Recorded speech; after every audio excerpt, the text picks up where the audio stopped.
亚洲学会伫咧桃园81个鳖仔，发现到拢总40种超过2万只野鸟，显示这鳖仔对岛鸟来讲是真重要的环境。不过有的鳖仔所建造步道等等的设施，互生态受到破坏了后，这野鸟的数量就大大减少。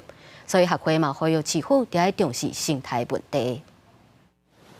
规定的风头尖鸭，不时会藏落水底掠鱼仔、虾仔来食，也有同款的藏落水底掠鱼仔的螺螄。甲国际保护联盟红皮书内底青头尖鸭、白眼尖鸭，每一年拢有侪野鸟伫咧桃园的鳖仔过冬。我们之前在这边做那个调查的时候，曾经看到黑鸢抓着老鼠这样子，我们有拍到。这边一年四季各有不同类型的那个鸟类。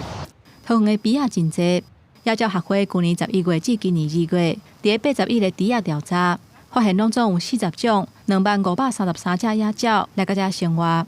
不过学会嘛发现讲，永年寒冷，干鸭数量真侪，观音区红长陂。伫咧整建宽湖步道等等的设施了后，野鸟的数量减真侪，呼吁市府都要重视。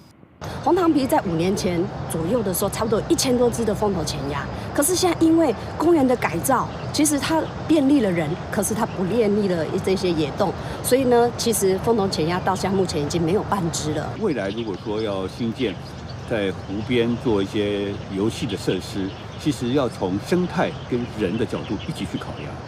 桃园市野鸟学会表示，桃园有3097个鳖仔，不过真正会当互尖鸭或者是其他的雁鸭来遮休困生活的所在已经无侪。安怎伫咧市区位设计出互人甲动物共享的环境，会是重要的课题。记者综合报道。